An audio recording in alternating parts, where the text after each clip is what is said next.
Hello everyone, আমি Jayashree and welcome back to Jayashree's world. তোমরা সবাই কেমন আছো? আশা করছি তোমরা সকলে খুব ভালো আছো। আর আজকে হলো শিব পুজো। বিয়ের পর এই প্রথম আমার শিব পুজো। তো আমি ভেবেছিলাম যে বিয়ের পর এবারের শিব পুজোটা আমি খুব সুন্দরভাবে করব, মানে করবই, এরকমই একটা ইচ্ছে ছিল। কারণ আমি ছোট থেকে শিব পুজো করে এসেছি, আর যার জন্য বিয়ের পর শিব পুজো করবো না এটা হয় না। আর যেহেতু এটা প্রথমবার, তো অবশ্যই আমার করার ইচ্ছে ছিল। আর যাই হোক, আমি আজকে করতে পারছি, তার জন্য আমি খুব হ্যাপি।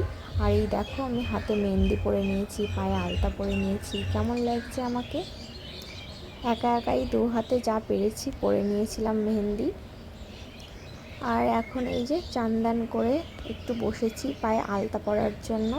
তো পায়ে আলতা টালতা পরে নিয়েছি, তারপর একেবারে সন্ধেবেলায় তোমাদেরকে দেখাচ্ছি আমি কীভাবে কি রেডি হই। আর সন্ধেবেলায় আমি রেডি হচ্ছিলাম, তো আমি এই যে এই লাল পাড় সাদা শাড়িটা পরেছিলাম। আর এই সময় আমার বড় রেডি হচ্ছিল, তো ওকে বলছিলাম যে আজকের দিনে আমাকে সিঁদুর পরিয়ে দিতে। তো দেখো, সে সিঁদুর পরাচ্ছে, ঠিকঠাক করে পারছেই না। যাই হোক, যা পরিয়েছিল, তারপর আমি ভালো করে পরে নিয়েছিলাম। আর এই যে আমি একেবারে রেডি হয়ে নিয়েছি। আজকে এইভাবে সেজেছি, ফার্স্ট টাইম আমি এইভাবে শাড়ি পরলাম, মানে কোনো পুজোতে। তো কেমন লাগছে আমাকে জানিও। আর এর সাথে আমি এই জুয়েলারিগুলো পরেছিলাম পার্লের। আর রেডি হয়ে একটু বসেছিলাম কিছুক্ষণ, কয়েকটা ছবি তুলবো বলে। তারপর একসাথে সবাই মিলে বেরোবো। এদিকে আমার মাও যাবে পুজো দিতে, আরও একটা বৌদি, একটা কাকিমা, অনেকেই আমরা যাব পুজো দিতে। আমাদের বাড়ি থেকে বেশ খানিকটা দূরে, তোমাদেরকে দেখাবো।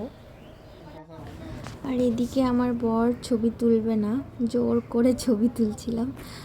আর তো বলছিল যে তোমার ফোনে ছবি ভালো হবে না, দেখো আমার ফোনে ভালো হবে, আমার ফোন থেকে তোলো। তো ওর ফোন থেকেও কিছু তুলছিলাম। তো পাশে একটা বোন ছিল, সেই তুলে দিয়েছিল। বেশ ভালোই ছবিগুলো হয়েছিল, পরে তোমাদের সাথে শেয়ার করছি। আর এই যে দেখতেই পেলে আমরা সবাই মিলে রেডি হয়ে বেরিয়েও পড়েছিলাম।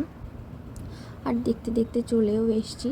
আর আসার পর ভিড়টা জাস্ট দেখো তোমরা, এই রকম লেভেলের ভিড় ছিল সেদিন।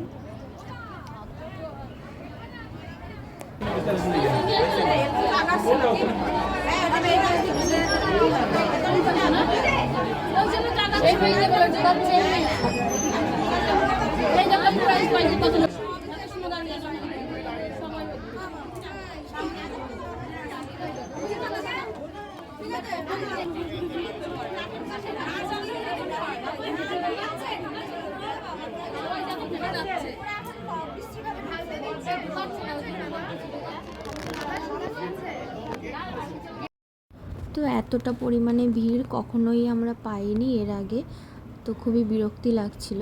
আর এবারে সিস্টেমটাও অনেকটা খারাপ ছিল, তো উল্টাপাল্টা করে মন্দিরের ভেতরে সবাই ঢুকে যাচ্ছিল, যার জন্য সবাই একটু বিরক্ত বোধই করছিল। আর লাইন একেবারেই টানছিল না, যেহেতু সকাল থেকে সবাই উপোস করে আছে, তাই সবাই একটু কষ্ট পাচ্ছিল।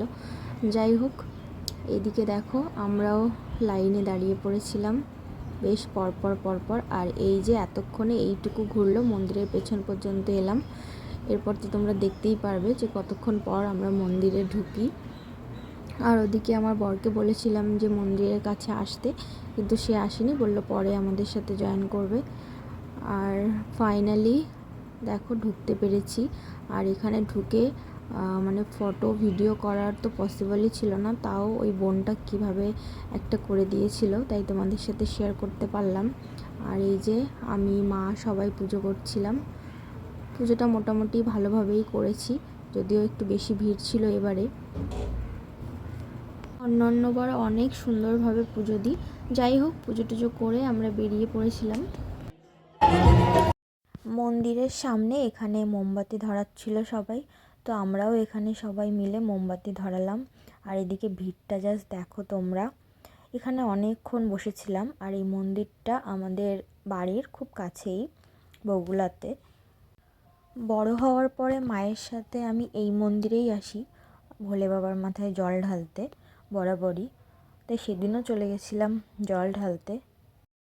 এখানে ছিল নন্দী, তোমরা দেখতে পাচ্ছ ওই যে নন্দী বসে আছে, আর তারই নিচে সবাই মোমবাতি ধরাচ্ছিল। আর পুজো হয়ে গেছে আমাদের সবারই, কিন্তু পুজো করার সাথে সাথেই বাড়ি যেতে একেবারেই মন চাইছিল না। সেজন্য সবাই মন্দিরের সামনে লাইন ধরে বসে আছি, একটু বেশ শান্তিতে বসে আছি, দেখছি সবাই মিলে পুজো করছে, বেশ ভালো লাগছিল। আর এদিকে সবাই মিলে আমরা গল্পও করছিলাম। তো এরপর আমরা বাড়ি চলে গেছিলাম, কারণ ওই যে বললাম যে শিবনিবাসে পুজো দেওয়ার খুবই ইচ্ছে আছে, এরপর বাড়ি যেতে হবে। আর এদিকে আমরা একটু ছবি টবি তুলে নিচ্ছিলাম। দেখো লাইন ধরে আমরা বসে পড়েছি, কেমন লাগছিল আমাদের সবাইকে বলো। আর এরপর ওই অর্পিতা বোন আমাকে বলছিল যে দিদি আমি মন্দিরের পুরোটা একটা ভিডিও করে নিয়ে আসি, পুরো মন্দিরটা ঘুরিয়ে ঘুরিয়ে। তা আমি বললাম ঠিক আছে যা, ঘুরে আয়। তো এই দেখো পুরো মন্দিরের সামনেটা এতটা ভিড় ছিল তখন, প্রচুর লোক আসে এই মন্দিরে পুজো দিতে।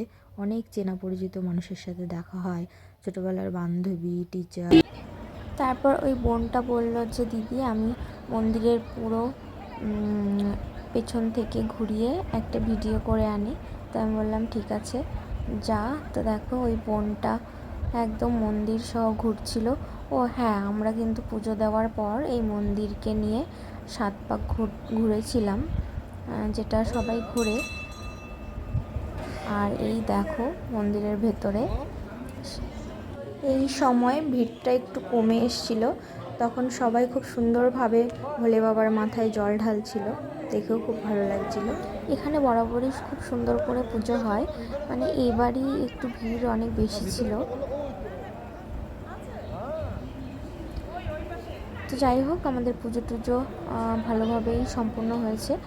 আর আজকে তো শিবরাত্রি, কালকে সকালেও আমার ইচ্ছে আছে যে আমাদের শিবনিবাসে গিয়ে আমি পুজো দেব। আমি এর আগে কখনোই যাইনি, দেখা যাক কী হয়।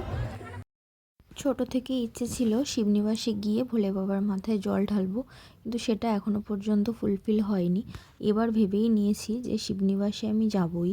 তো দেখা যাক, আজকে যেহেতু পুরোটা দিন আমি উপোস ছিলাম, আর এই যে এখন রাতে পুজো দিচ্ছি, যদিও রাত জেগে 4 প্রহর জল ঢালিনি, কিন্তু কালকে যদি আমাকে পুজো দিতে হয় সারা রাত না খেয়েই থাকতে হবে।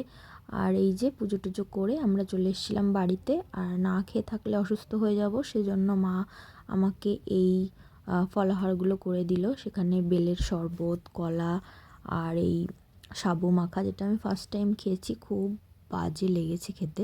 যাই হোক, এই ছিল আজকে ছোট্ট একটা ব্লগ, কেমন লাগলো জানি।